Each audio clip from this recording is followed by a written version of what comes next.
Welcome back to the S&T podcast. We are through the first round of the college football playoffs. Going on to the second round, we'll talk about the very first game. Going to be New Year's Eve, 6:30 p.m. Central Time. Miami and Ohio State in the Cotton Bowl Classic in Dallas. So kind of a neutral site. I would imagine it's probably quicker for Miami to get there, but I don't know. Don't live in Miami or whatever city Ohio State's in. But yeah, with it, I mean, Miami coming off, a good win against Texas A&M, kind of proving why they belong. Made it through the first round, even though they didn't even make it to the ACC championship. And going up against Ohio State, only lost one game in the Big Ten championship this year against the number one seed Indiana. So we got a good one brewing. Without further ado, I'll let Cezanne take over the first part. Thank you for that intro there, Tom. Yes, we have a very exciting second round matchup between the number 2 Ohio State Buckeyes coming off their first round bye. So last week they were kicking back, watching the games, enjoying the experience like the rest of us, and waiting to see who was going to emerge from the first round for them to now play this week. And it turns out to be the Miami Hurricanes, number 10 seed, who went on the road at Texas A&M last week and upset. Well, I don't know if you would call it an upset, but I mean, I don't know if a lot of people were expecting Miami to do what they did. I did say it was possible during our preview of that game, but I was also pretty surprised by the way that game unfolded. Very low scoring game. It was like 3-3 with like 4 minutes left in the game. I was like, well, is anybody going to score a touchdown today? And the one team that did happened to be Miami. So shout out to Miami for their performance and winning that big game. Obviously, proved to the world that they belonged, because that was the most controversial decision, allowing Miami to make it in the first place. Well, they proved that they belong by winning that game against a big dog in Texas A&M. One loss on the year, and we were expecting Texas A&M to do some damage in the tournament, and first round exit for them. So shout out to Miami for even advancing this far. And they run into an even bigger dog now in Ohio State, who, of course, is the defending national champions from last season. Basically went undefeated this year up until losing in their last game in the Big Ten championship against Indiana, as you alluded to. But other than that, Ohio State has been perfect ever since starting the playoffs last year. So starting the playoffs last year, of course, they went undefeated, won it all. Then they went 12-0. Then they lost one game to Indiana, and now they're here. So, I mean, they've lost one game in the last calendar year.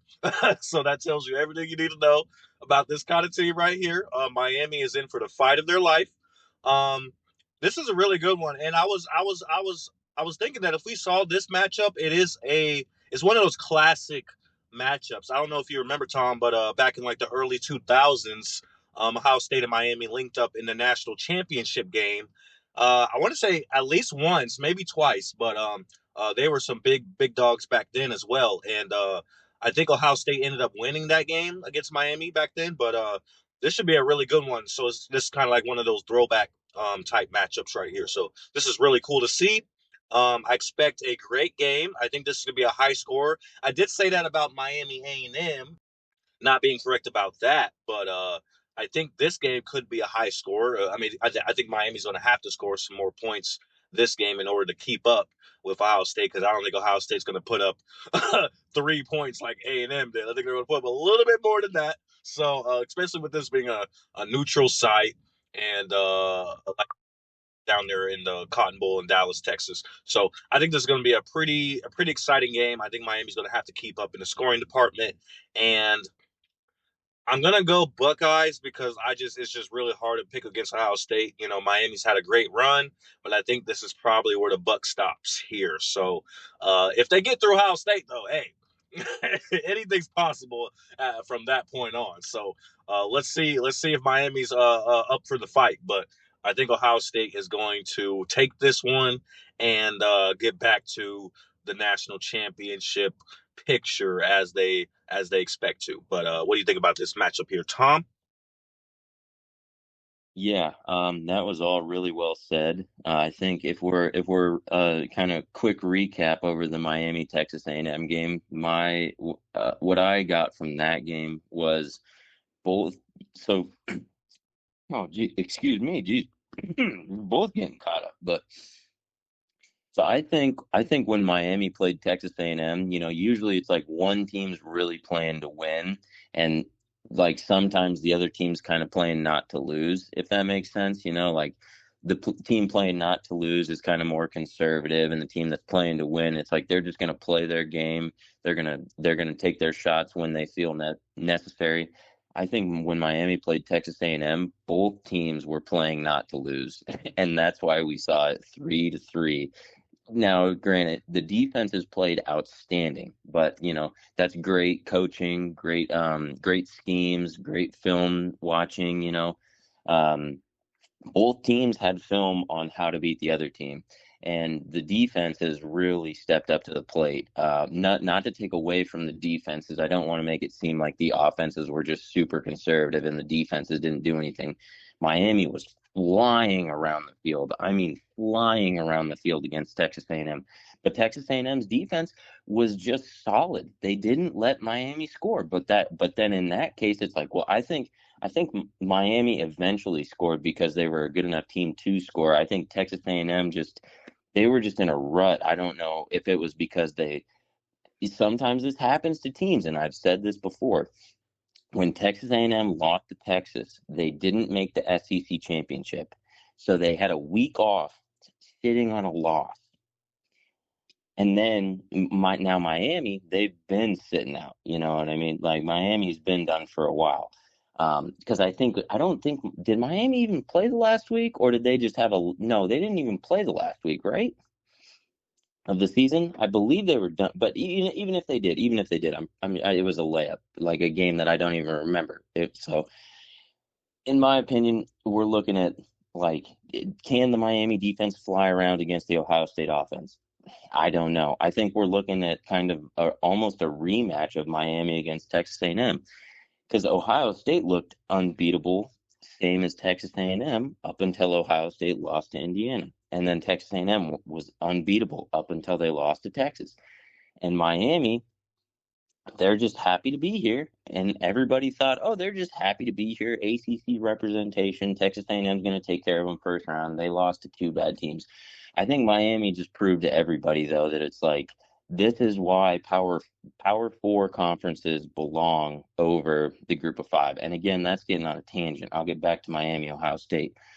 But what Miami's going to need to do is I think they're going to need to trust Carson Beck a little more, but also still play it a little safe, because Carson Beck has, if it goes downhill for him, he's kind of one of those guys where it's like, boy, if you can tell he's kind of having a rough start or a bad game, you got to go back to what the Texas A&M game plan. You got to play it safe. You got to hope the defense flies around and stops Ohio State's offense, which I think Ohio State's offense is going to be better than Texas A&M's. So I don't think, like you said, I don't think Miami's going to be able to win this game with 10 points. I think if Miami scores 10 points, it might end 17-10. It might end 17, like I think, unlike you, I think this game might be a little more low scoring than you think, because I think that's what Miami wants. I think Miami wants to keep Ohio State's offense off the field as much as they can. Try and dink and dunk. I like do what Indiana did against Ohio State. I think that's the kind of game Miami wants, especially after just beating Texas A&M.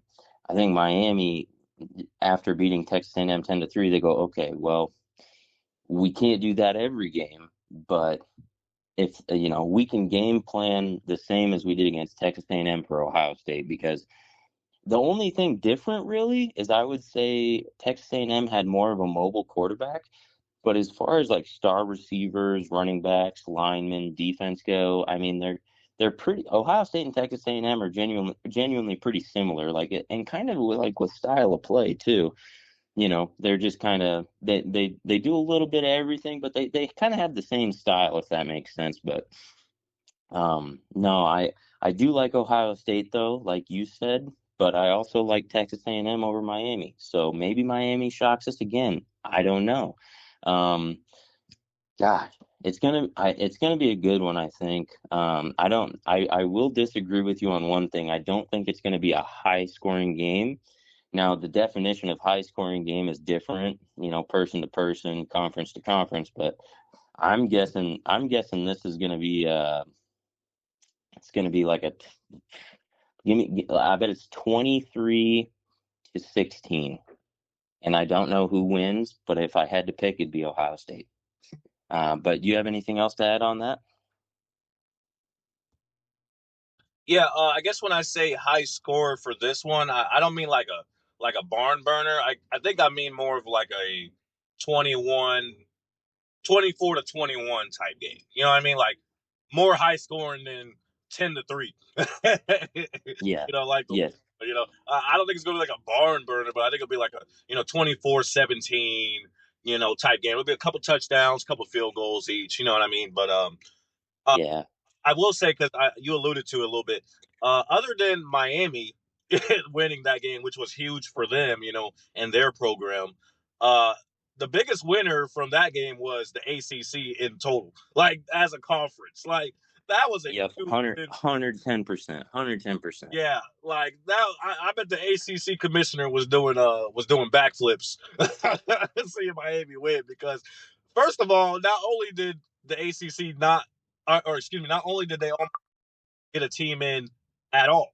Like at all. They almost did not even get a single team in. They saw Duke 7-5 win their conference. So this was an absolute doomsday scenario.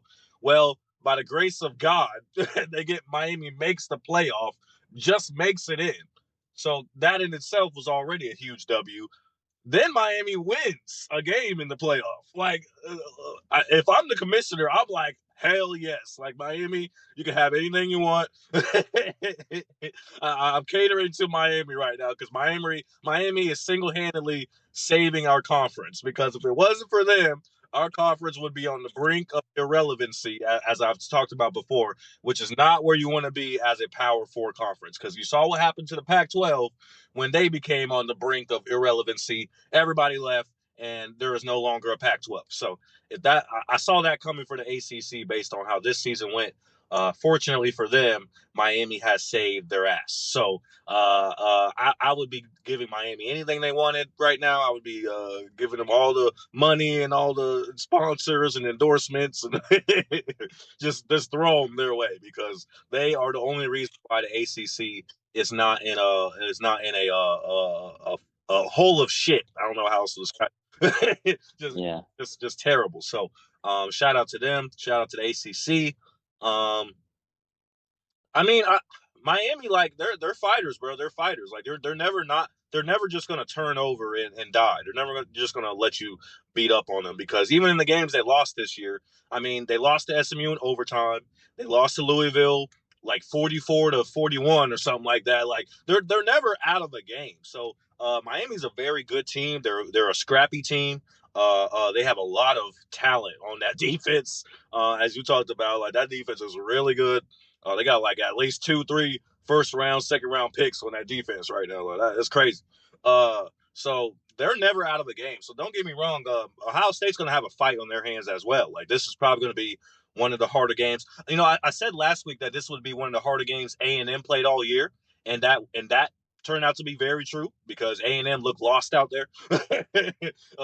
3 points from a team that was scoring like 30 points a game, like they look bad. So that turned out to be true, and I think that could be true for Ohio State as well. Because I mean, if you go back to Ohio State's schedule, not the strongest, not very strong. I mean, other than Michigan at the end, and I guess Washington, Illinois. I mean, but pretty Yeah. good.